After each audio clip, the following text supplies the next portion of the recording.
So in this tutorial, I figured I'd give you guys some tips on how I would draw a mountainscape in pen and ink.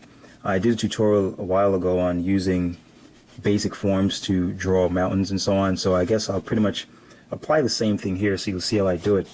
I guess I could just, I'm just overlap, I guess have two mountains overlap in a sense. Maybe put a little house somewhere on here. Maybe have another one here. Have another one in the background here. So I'm just sketching it out right now, and maybe we could put a tree here or something. Put some trees in the background, like, this will be, I guess, maybe like in the foreground. This mountain will be in the foreground. We could have a little house here somewhere. So I'm just going to lay things out in pencil, and then, from here it's just a matter of how I'll render everything in ink. But you can already get an idea of, how you can just get a basic layout of where everything is.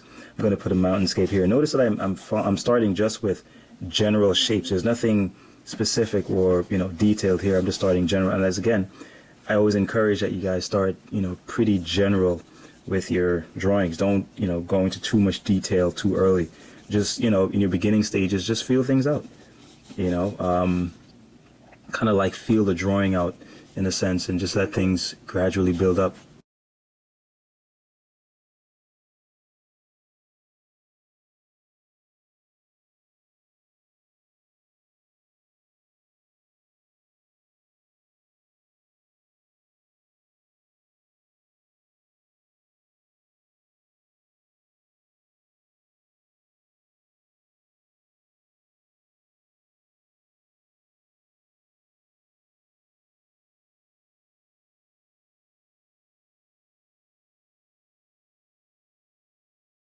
Yeah, that's pretty much it. So if you notice, I kind of have the a lot of overlap going on. I'm just going to use a little tree here to kind of break this contour here. It just makes it a little bit more interesting and a little more dynamic. So I'm just going to go in and start laying in. What I'm going to try to do is layer in the values so that one layer at a time, so that we can see how I build up the forms and the texture and so on.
And that's pretty much it. So you can get an idea of, if you want to do a drawing like this, just start out with your basic forms and worry about the details later. And, that's pretty much it. Whoa. You like it? Yeah.